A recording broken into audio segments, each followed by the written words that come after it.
Welcome to the Soul Work, a weekly show where we look at a strategy, a process, a tool, a technique, or a thought for your spiritual growth. My name is Gina.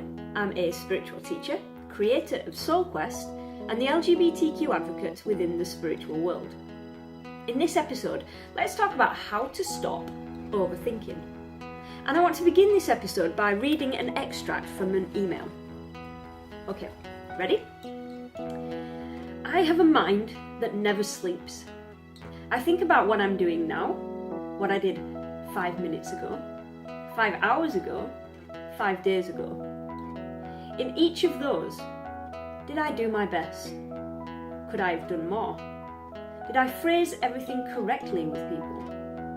I think and worry about all my family and friends and what they're doing and how I can help. I think about what I need to do later, tomorrow, next week. This is a tiny part of what my brain is doing all of the time. Firstly, thank you, Kelly, for sending in your observations and your innermost thoughts on how your mind works. I know you're not alone when you talk about that your mind never sleeps, and I certainly used to be in that position like a few years ago. Thank you for creating the space for us to talk about this today and to explore how to stop overthinking. Let's dive into it. Let's talk about how to stop overthinking. Day-to-day life can be very busy. We can often fill every moment of our day with things to do or things that we feel like we should be doing.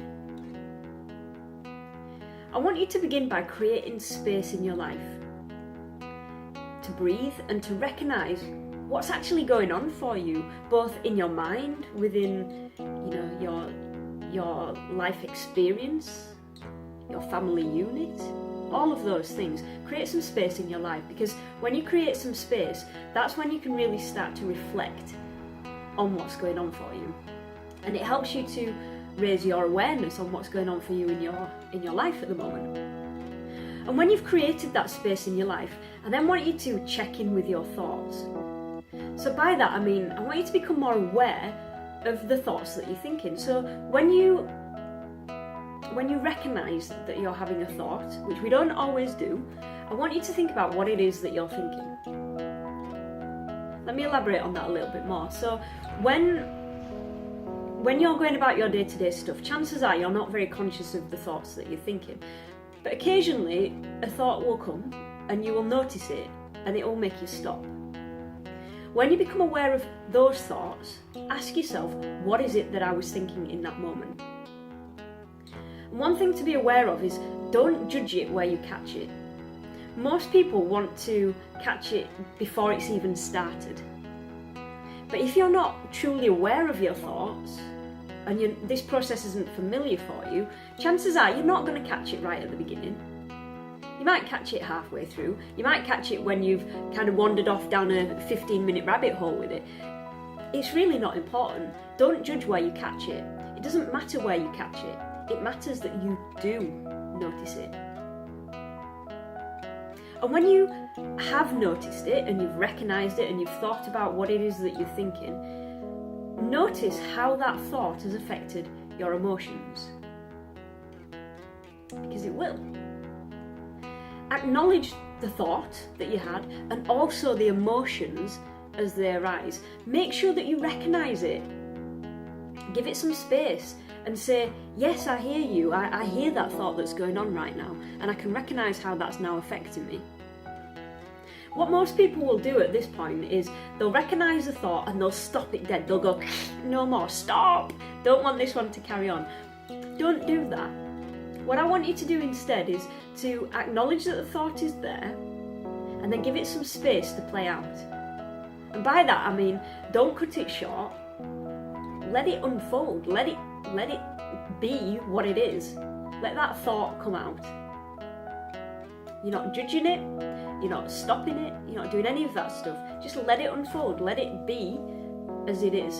And when you're aware of the thought, what you'll notice is you won't necessarily chase it down that rabbit hole. and go deeper and deeper into it. Because you're aware of that thought, you can literally let that thought be, let it unfold, let it play out, give it some space, and then you can start to think about it a little bit and go, okay, so what was that all about? You can start to analyse it a little bit.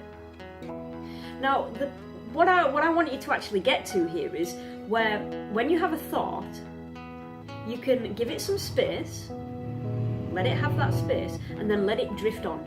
Let it drift by without attaching any emotion or story to it. Because usually what happens is when we have a thought, we'll attach some sort of emotion to it, or we'll start being critical of ourselves, or we'll attach some sort of story to it.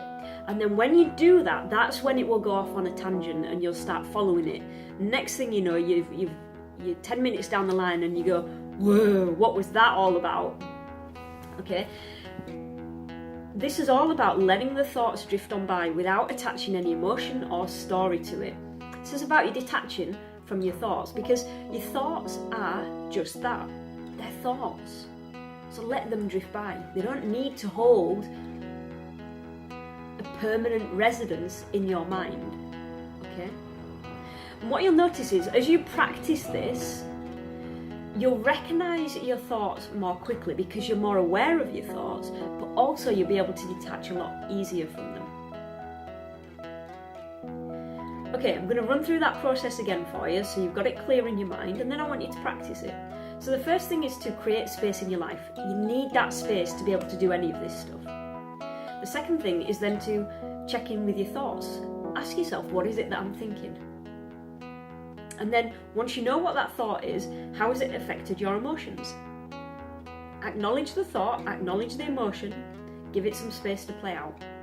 And then once it's played out, let the thought drift by. No story, no emotion. It's not holding a permanent residence in your mind. You're going to detach from it, let it drift by. Make sense? Okay, great. I want you to practice that. This is all about how to stop overthinking. What I've noticed, and especially we had a soul call this week, where there's a group of us that meet online once a month, and we talk about different practices and processes and strategies that we're trying out for the month. Now this month was all about your thoughts, and we talked through this process, how to stop overthinking. And what people noticed at the end of a month of trialing this was that it was quite an interesting revelation, really. So a lot of people weren't aware of their thoughts initially, but what they found was at the end of the month, so when we chatted last week, what came up was that they were more aware of the thoughts that they were thinking. And because they were more aware, they'd raised that level of awareness of their thoughts. Naturally, they weren't becoming attached to them. They weren't taking them in and owning them as their own and going, okay, this is with me for life, okay? They were literally letting it float in, letting it come in, giving it that space to play out, and then letting it drift by again. And they noticed that they were significantly more relaxed, they were grounded, and actually they were more objective when they came to making decisions and being creative and all those kind of things. It's pretty incredible, the differences that people noticed literally within a month period. I want you to give this a go. I want you to trial it out and see what your thoughts are. See how much awareness you gain as a result of this process. I want to finish on two other points about how to stop overthinking, and these are day-to-day practices. Okay, so I've talked you through a process on how to stop overthinking in terms of raising your awareness about your thinking and how to deal with those thoughts when you have them. Now this is about day-to-day strategies. The first one is to slow down. We often think that we've got to do things so fast, we've got to get everything done, we've got to, be Wonder Woman or Superwoman or whatever. We often think that we've got to do things really quickly and get things done and move on to the next thing. When actually, we don't need to do that.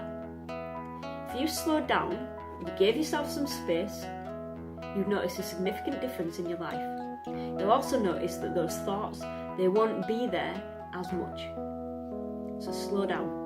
The second thing is about absolute presence. When you are 100% present in this moment, your thoughts won't drift to 5 minutes ago, 5 hours ago, 5 days ago. It won't drift to what am I going to do later, tomorrow, next week. It won't go into the past or the future. It will stay in the present. And when you stay in the present, there is no space for that overthinking and that over-analyticalness that we have and being self-critical about ourselves. So when you are absolutely present, you're embracing the moment that you're in, overthinking isn't an issue. So day-to-day practices, slow down and absolute presence. I'm going to include 2 links to previous episodes of the Soul Work where I talk through the strategy about slowing down and absolute presence. I'll put those in the box below, so be sure to check those out if you haven't already. Packed full of ideas and thoughts on how to slow down and how to be absolutely present. Okay, so how to stop overthinking. I want you to give this process a go. I want you to have a go at slowing down and being present in the moment. And I want you to check in with me. I want you to let me know what's been really significant for you as a part of this episode. What have you learned from this episode? What are you going to put into practice? And then once you've put it into practice, let me know how you've got on. We have the weekly check-in on Wednesday, 4 p.m. It's on Facebook. I'm going to put the link in the box below here. If you'd like to join us, please do. We have a live discussion. We're talking about the topic from this episode, which is how to stop overthinking. Any questions that you've got, any observations, any insights, it'd be awesome to have you join us live on the call. If you can't make it live on the call, don't worry. If you type in your comments in the box below, I'll be sure to pick those up and address them live on the call. Okay, so that's the live bit. If you want to check in, it would be awesome to do that with you live on Wednesday. Don't forget, next episode of the Soul Work comes out on Sunday, 7 p.m. Keep your eye out for it. Super excited about this next one that's coming up for you too. Much love to you, have lots of fun, and have a go at this process. How to stop overthinking. It will change your life, guaranteed. Alright, much love. Bye for now.